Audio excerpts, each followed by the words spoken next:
Bienvenidos and welcome back to Puro Pinche Gol, the place where we discuss all things USMNT y la selección mexicana. My name is Adrian. I'm joined once again by my co-host in Tocayo, Adrian. Adrian, what's good, man? How are you? Dude, I'm dead. As I was telling you, I overdid it this last weekend. My legs are killing me, but I'm here, ready to soldier on and talk about La Cocca-Troka and the next friendlies. Yeah, you mentioned you ran a couple 10Ks this weekend, but you're here, man. You made it to PPG this week, so we're glad to have you.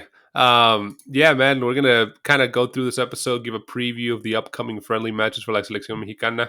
Cocca-Troka, what did he bring to the table? What are we expecting from him against these one not so really potent opponent in Guatemala, and then one, Cameroon could be a good test for Mexico.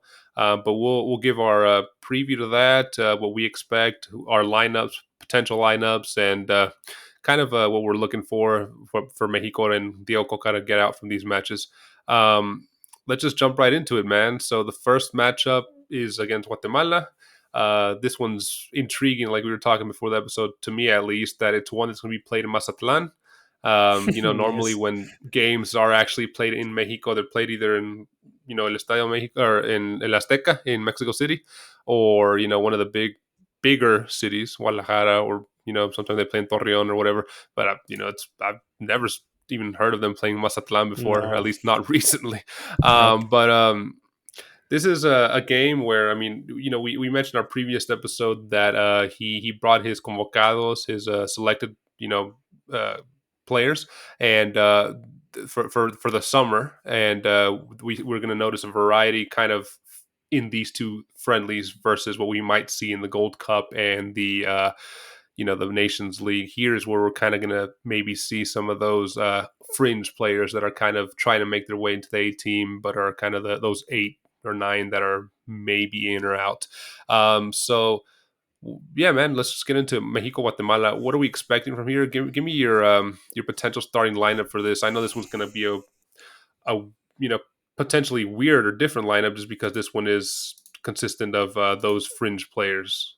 Yeah, as we mentioned on our previous episode of La Selección Mexicana, where we discussed the 32 list of players, um, on these first two matches, the what we anticipate is to see a good amount of players that aren't necessarily part of the Nations League and Gold Cup rosters. We probably will see a huge rotation of those 9 players, 10 players that are out of the of La Selección Mexicana for the official matches. So for this very first one, I really don't expect a lot from diegococca. I think we're going to see a very different. So I think it's going to be like a very close lineup that we saw when they played against either the USMNT for the Intercontinental Clásico. With Carlos Acevedo as a goalkeeper, defense might be a little different this time, just because they don't have Hector Moreno, but I anticipate Kevin Alvarez to be the right back, Gilberto Sepulveda and Israel Reyes to be the center backs. Israel Reyes played against the USMNT a couple months ago, and Jesus Gallardo as the left back. I do want to say that my anticipation for this specific line is going to be a 4-3-3, where I just mentioned the 4 defenders. The 3 midfielders will be, I believe, Alan Cervantes, Luis Romo, and Luis Chavez. Luis Chavez being maybe the only player that will feature on all matches if he is able to remain healthy between now and Nations League and the Gold Cup. And as far as forwards go, kind of interesting combination if you ask me. It's gonna be I don't know if it's gonna be fun, but it's gonna be uh, you know I don't want to say it interesting. It's gonna be like Potential it's gonna be like weird to see Diego Coca playing without a tall forward. He tends to mhm. rely low on tall forwards, and now he has no one. He's gonna have Roberto de la Rosa, I assume, as a false 9, and then on the wings he's gonna have Roberto El Piojo Alvarado and Real Antuna. So I really want to know what's gonna be his approach to this. Now, guaranteed, Mexico and Guatemala, they don't have the tallest players, so I don't anticipate a lot of like, air game, but Right. it's gonna be, I guess, just different to see these three players on the front, and let's hope that they can have a good link up. But as I said, I mean, I don't really expect much from this match. I think it's just this is gonna be like a rotation game for Coca to get the team into the grind of the style that he wants to implement, and maybe just to have some time for those players that he might have doubts in terms of if they are capable of being part of the pool of players that he pretends to continue calling up for partidos moleros as well as for official matches, um, and then maybe change his mind in the near future for a few of these players. But that's essentially what I expect as the lineup for Mexico versus Guatemala. Yeah, you got to take it like this match with like a grain of salt, right? With like an asterisk, Hmm. just because you would think for matches before the Nations League, these players are kind of eager to get out there and kind of try to the fringe players to try to get their name out there and get into the main team for the tournaments. But it's against such a not no offense to Guatemala, but lower opposition that there's really not much you can learn from these types of games. I mean, like you said, you brought up a good point that if you're playing either for the first time with a selección or one of the few times that he's done it, even when he was club coach with a false nine. So he might be trying to see how he can adapt to that. Hmm. A lot of club teams, a lot of we've seen the United States play with the false nine with Pulisic up front. We've seen a lot of European powerhouses play the same way. So it's a popular way of playing, but it's definitely not diegococca's preferred play Yeah. style. So it might just be it's definitely just a testing the water, seeing what works. And I don't expect other than Luis Chavez to kind of make their way into the main team here from the and players you mentioned. and like guaranteed, Mexico doesn't have like very tall strikers. I think the tallest one might be Raul Jimenez or Bebote Jimenez. But I think he's just trying to Funes get. Mori is pretty tall. Yeah, but I mean, he's probably what 185 meters or 180 Yeah, meters, Max. Yeah. um, and that's not too tall. It's tall for a Mexican for sure, but it's not necessarily considered to be tall when you put him on in a European or more. Uh, Right. yeah, not so much like Mexico and Central America area or environment. Um, Right. Nothing against that. I mean, I'm not a tall guy. I'm probably close to 5'9", I want to say. But what I was trying to get across was, I think he's prepping for the not so far future where you might won't have, or he won't have access to Henry Martin or Santiago Jimenez whenever he wants to, and he needs to take advantage or try to play with those players he has in ligamx. And Roberto Alvarado, whether we like it or not, it's perhaps the only Mexican forward talent that right now has consistent game time and on his club, and that he can probably take advantage of it. I mean, I'm interested to see what why is he doing that? Why is he playing this way? Is he trying to adapt, or is he trying to make sense of what he has? This is the first time that we're going to see him like this, so I'll be paying close attention to Roberto de la Rosa on this match. Cool, man. Yeah. It's gonna be nice to see Leslie come back together again, at least for these friendly matches that we enjoy watching them, even though they don't mean a lot. But the Yeah. next match is going to be a little bit more interesting. This one's going to be on Saturday the 10th Mhm. against Cameroon, who historically has always when they've played. South American or Central American team has put up good matches. They're a squad that has World Cup appearances. That does well Mhm. usually in the African Cup of Nations. They're a historically good squad from Africa. So this one, I think we were talking and you kind of expect a lineup more so of what we might see in the Nations League and Gold Cup. Probably the more A team, right? What lineup are you looking at here? Yeah, that's my expectation. I think well, he's gonna have not back to back matches, but it is gonna be like two matches in what 4 days, 5 days, and I think after the match of Cameroon is like a week.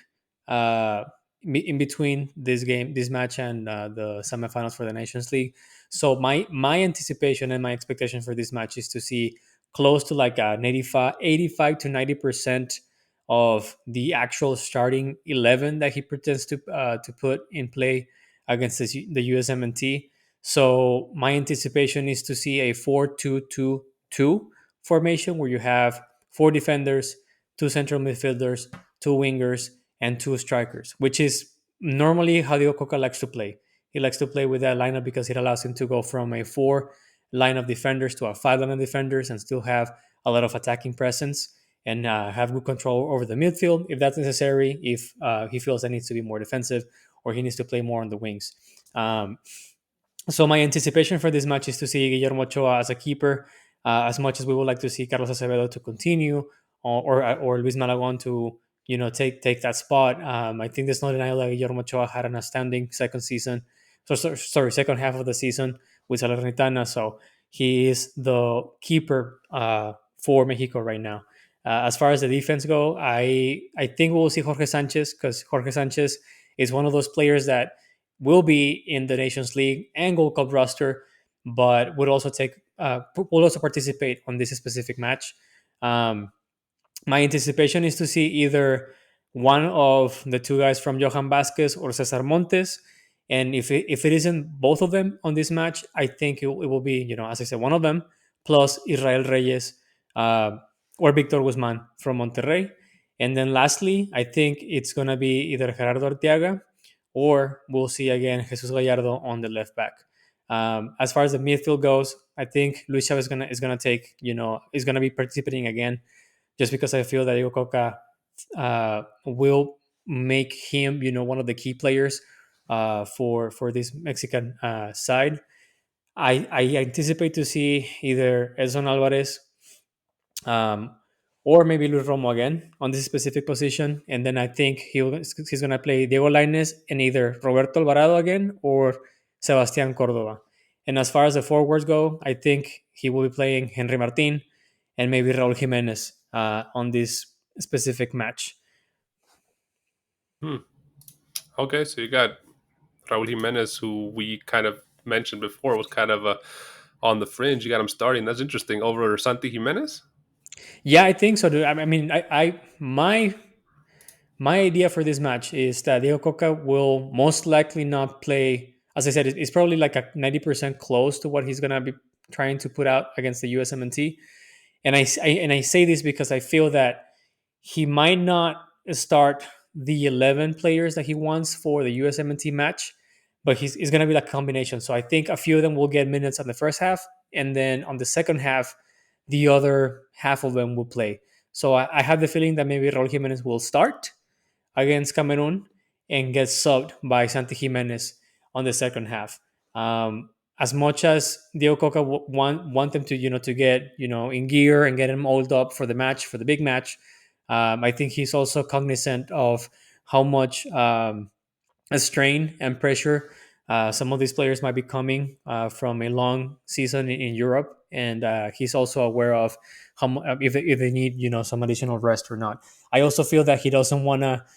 He wants to mitigate or minimize the potential of injury for some of his class. Oh, sorry, not class, but A team. And I don't think the Cameroon match is going to be a juego de patadas. I think the Right. kicks and tackles are going to be present in Guatemala.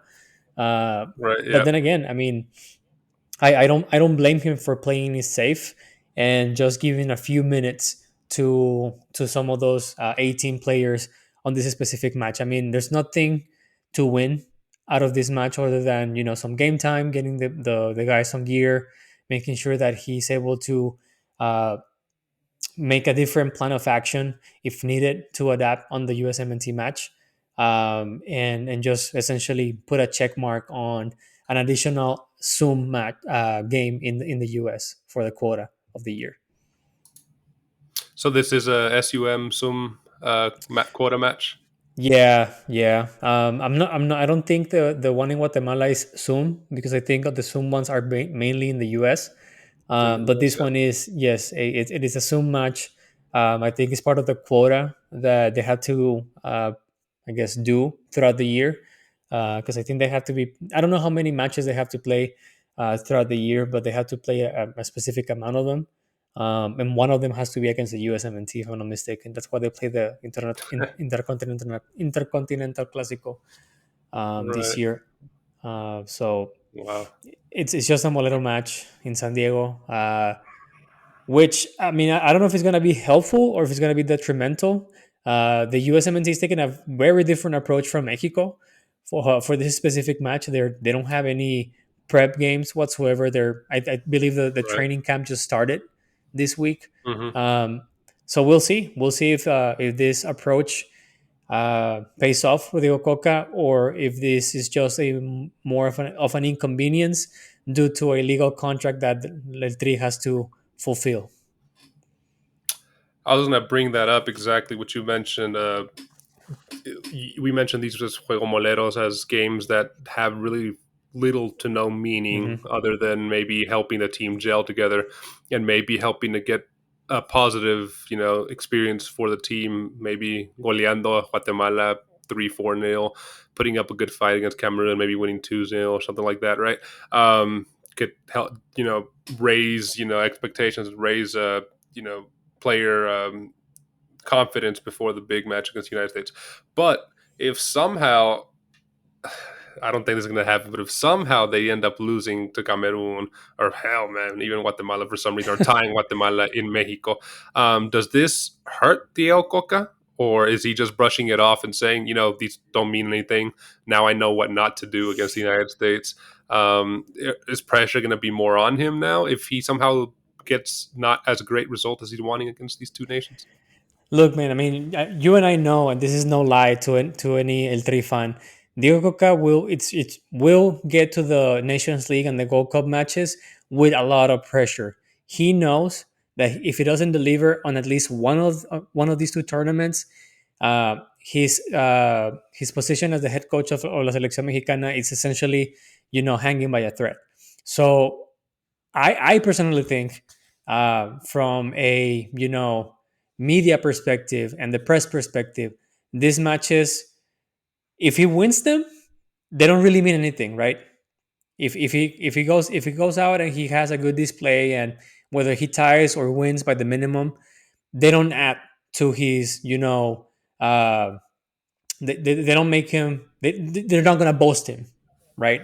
If It will anything, be we're going to hear from the press. Oh, it was against exactly, Guatemala. Oh, it was against exactly. Cameroon. They But were expected to win.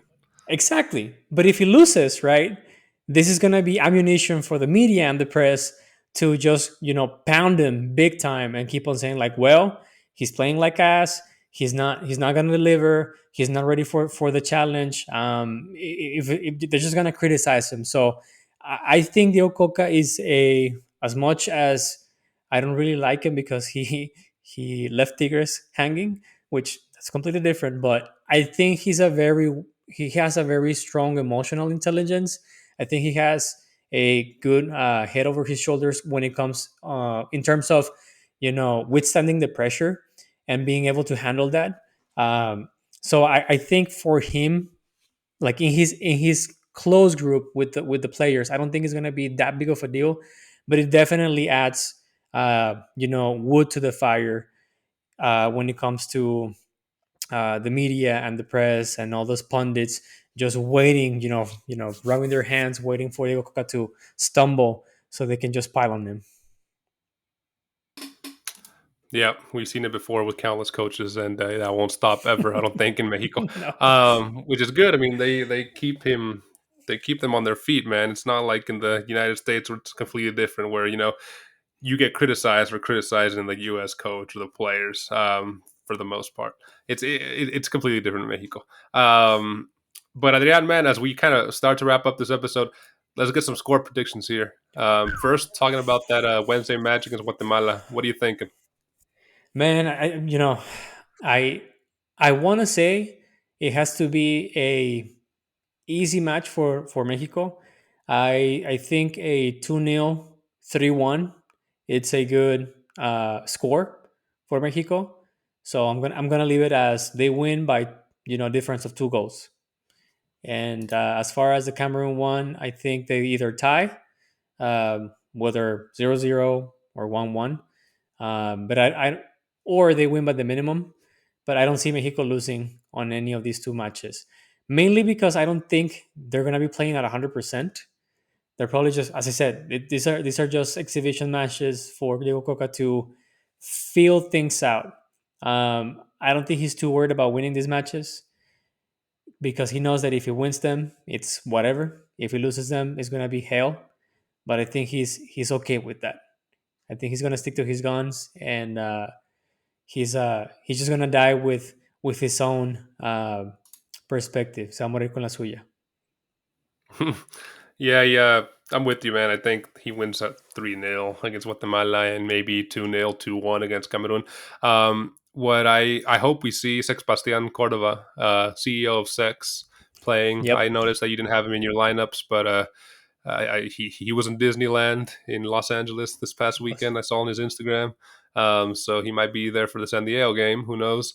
Or he might just be on a long ass vacation now that he's champion in Mexico. No, Um, I think I think he's gonna be featured in the bench. I just don't put him because I I haven't figured out Diego Coca's feeling for Sebastian Cordova. When he was in Tigres, he wasn't playing him, but I don't know if it mhm. was because Tigres is a stacked team and maybe Sebastian Cordova wasn't at the level of the foreign players that Tigres has, and maybe with Mexico is different. I don't know. He keeps on calling him up. He's been present pretty much for almost all matches. At least if he wasn't on the bench or playing as a starting player, he was on the roster of I don't know how many players. But I see Sebastian Cordova subbing in one of those two matches. Oh, yeah. Hopefully we get to see him. Adrian, as we come to close this episode, man, where can our listeners find us, dude? They can always find us on YouTube. Don't forget to subscribe, hit the like button, and turn on the notifications. You can also find us on Apple Podcasts, Spotify, or wherever you get your podcast on. Last but not least, you can also find us on Instagram and Twitter at Puro Pinche Gol. We post stuff every now and then. Yep, and make sure you guys drop a comment here on YouTube. What are your predictions, score predictions for the two matches, Guatemala and Cameroon? Anybody, in particular from the convocados from the Ococa, you would like to see him play? Santigimenez probably being the one we definitely want to see. I know I want to see him play more since we didn't really get to see him, obviously in the World Cup. So Sebastian Cordova, who do you guys want to see? And yeah, do you guys think these matches are high importance for the Ococa, or are they kind of just warm up matches? Definitely like interacting with you guys there in the comments. Adrian, man, it's been a good episode here with you, brother. Can't wait to watch these two matches here. See you in the next one, brother. It's always a pleasure, dude. Take it easy. See you, man.